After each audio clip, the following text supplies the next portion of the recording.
piranha's jaw, they extrapolated a bite pressure, and they figured out that it would probably have 600 pounds of bite pressure.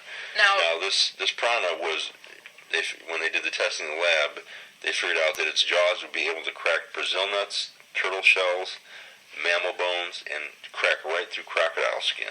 So, and also talking about crocodiles have a bite pressure, modern crocodiles and alligators have a bite pressure of, I think it was 1,200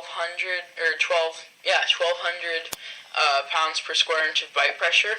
And if you think about that, that's really not that difference between, like, it's literally almost exactly half of the bite pressure of crocodiles, which is pretty impressive considering that a crocodile with one chomp could smash your skull. So, and it was important for the megapiranhas to have, back in that prehistoric time that they lived, to have this type of capability, because one of the things they had mentioned in the show was that there lived a 2,000-pound rat that the megapiranhas would have had to either compete with or battle with in terms of survival, as well as 40-foot caiman crocodiles. So these giant piranha were probably... There were some questions about whether or not they were predators or whether they were prey. And they figured if they actually ran in schools like they do today, they were probably most likely predators, because a school of these giant piranhas would certainly be able to take out, a giant rat or a crocodile or like that. But if they were lone hunters, then there's more likely that they would probably fall victim to these other animals. So a 1-ton rat, like, I can't even get over that. That's yeah, huge. that's like the size of your car. Yeah, imagine if there was a rat crawling around your lakes that was the size of your car. Just, yeah, kind of crazy. So anyway, it was a good show, and it was on Animal Planet. It was about the research of the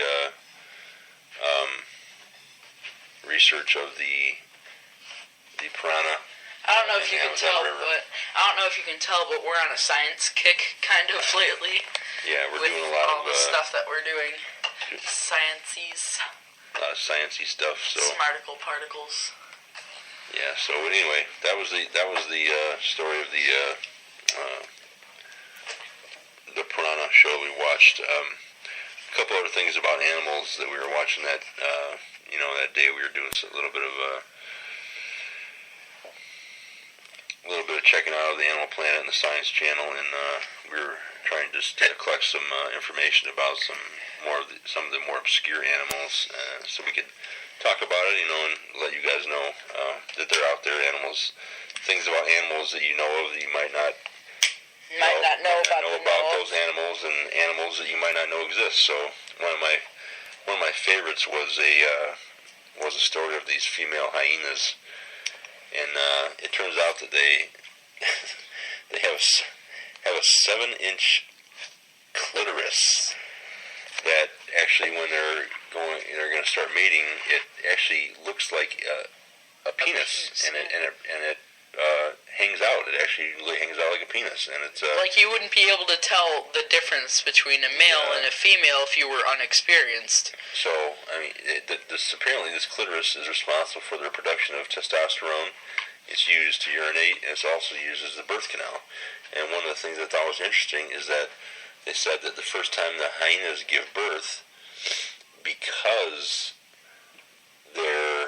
this clitoris or this birth canal is so narrow that only half of the litters live on average, and then the second time and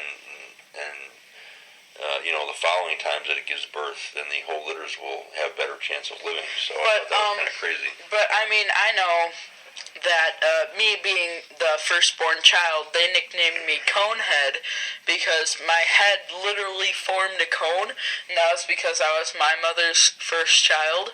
So I can't imagine one that's only probably about a centimeter that has to try to pass something that's probably about 6 or 7 inches. So I mean, I'd have to imagine some of them would die just under the pressure. This clitoris, what it does is when they have sex, it actually folds back inside the body to form like a vagina, and then the males have sex with them.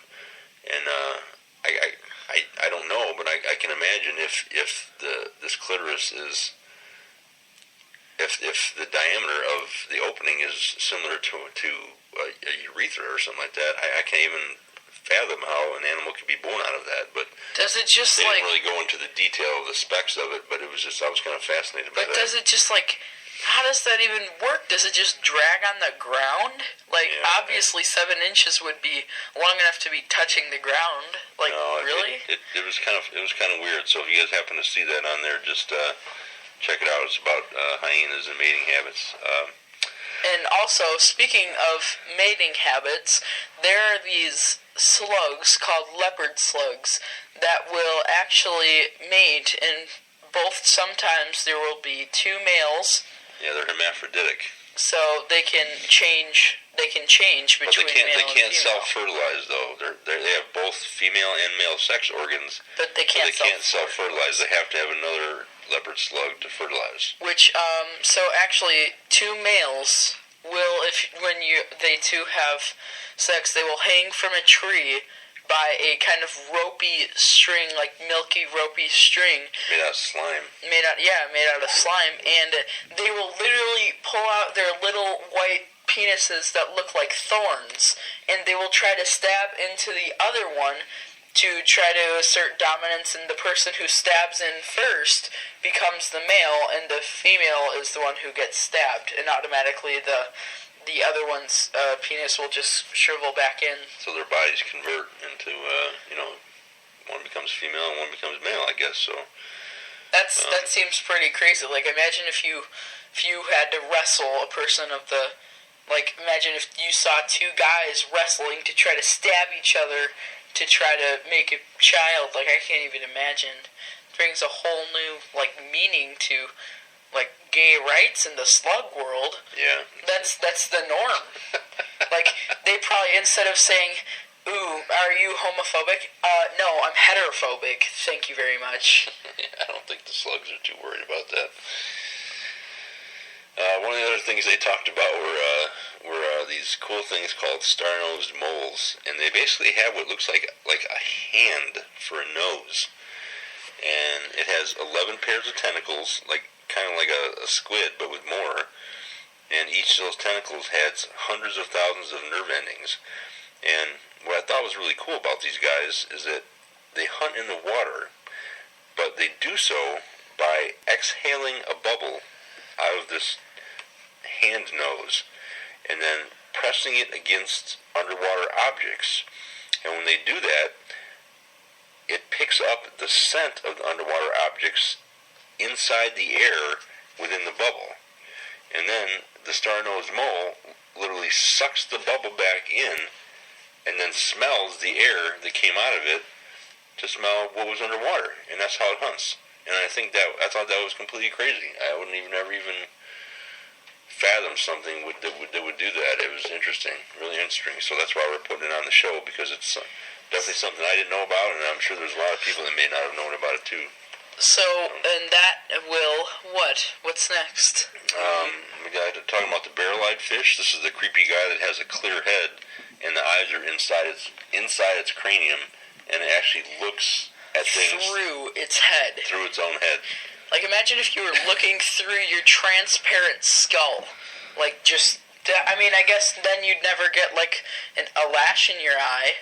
You'd never have to worry about, getting your, eyeliner trying to color your waterline. You wouldn't have to worry about accidentally coloring in your eye, because there'll be one diameter, that makes sense, 1 centimeter thick skull in front of it, so don't have to worry about that. It's weird because they actually have a spot on the outside of their cranium that looks, I don't even know if you even call it a cranium, but it looks like they have eyes, but they're not. The eyes are actually these 2 bright green blobs inside their head that they see out of it. It was kind of creepy, actually. So we decided to talk about the barrel-eyed fish too. It's kind of like you, right, TM?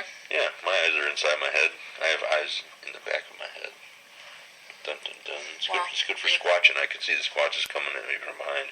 I do believe there is a squatch in this house. In this house. And then something else, they mentioned, of course, they talk about bat colonies. Bat colonies eat 200 tons of insects a night, so they're good for us. But one of the particular bats they talked about was the brown bat, which not only uses sonar and echolocation, but it has these super big ears. And what it does is it has figured out that in the past that the bugs will pick up the sonar. They hear the sonar and they know that the bats are around, so they hide. So what the bats do is they turn off their sonar and they just use their ears. But the problem is they don't have eyes, so if they hear a bug and it's behind a leaf or something. If a bug's on one side of the leaf and the bat hits the other side of the leaf, it will constantly start hitting at that leaf because it doesn't know that there's a wall there. Right. It just knows that there's a bug and it can hear it. It can hear the bug, but it doesn't understand that there's a barrier in between it. So I'd also, since we're talking about trees, I'd have to imagine that since they can't see and they can hear it, what if there's a bee's nest right behind a tree? I gotta imagine tons of them are just smashing into these trees and falling down because they turn off their sonar. They can't see. They don't know that there's something in front of them. So I'd have to imagine. Navigation seems like it would be a problem for these guys when they're doing that. But I thought that was kind of interesting too that they, these guys have these really big ears and they actually can turn off their sonar and then they fly by listening to the bait. So the next animal I thought was incredibly interesting was kind of gross and creepy. The horned lizard, who in order to protect itself, raises its blood pressure so much that blood literally squirts out of its eyes. It ruptures the blood vessels in its eyes and squirts its enemies with blood. Its own blood too. This isn't it sucks somebody else's blood and it's no, it's actually using its own blood and it's I stare you down. Well, you think you can stare this thing down? You're wrong. It will shoot blood at you. Kind of weird. I don't know. You think you'd get an aneurysm or something. I'm not sure how that works, but stroke or something. It really slowed it down, and it literally shoots the blood out of the corners of its eyes like laser beams from friggin' Cyclops and it scares the X-Men or something. It's weird. So, so that's the horned lizard, the blood eye shooting horned lizard. Next is the vampire squid that lives a mile down under the water, and this particular animal has the largest eyes compared to its body size of any other animal in the world. And in order to protect itself, it literally turns itself inside out, wraps itself up inside its own tentacles, and then flashes lights. And it's so smart when doing so with its bioluminescence that it flashes lights that makes it look like it's traveling in one direction, and it actually moves in the other. So when a predator is staring at it, it sees these lights moving in the opposite direction it's moving, and it will literally chase that direction because it thinks that's where the squid is. When the attack is imminent, that's what it uses it for. Which is pretty impressive. Why can't we learn to do that in the army? Just have an outline of us running the opposite direction while we're still just shooting the enemy troops. Don't know. Yeah, that's kind of crazy. So, the next thing is one of my favorites that was on the show that I thought was kind of absolutely disgusting and gross, and it was about camels. And apparently, a lot of this show had to do with mating rituals. So, apparently these camels, they pee on themselves, and they use their tails to take the pee and splash it all over themselves, give themselves a nice urine rub down. And that's part of the attraction of these are the males. And then also there is this kind of an air sac, kind of like a uvula thing. It's a soft pellet above the roof of their mouth. And it will they fill it with air, and then it will literally just flap it around on the outside of their mouth, and to attract the females, they will pee. So here's what you need to do. You got to get some air injected into your uvula and just pee on yourself, and then you're out to go clubbing. Just make sure you whap it in their face a couple of times. And there you go. Boom. You get laid. This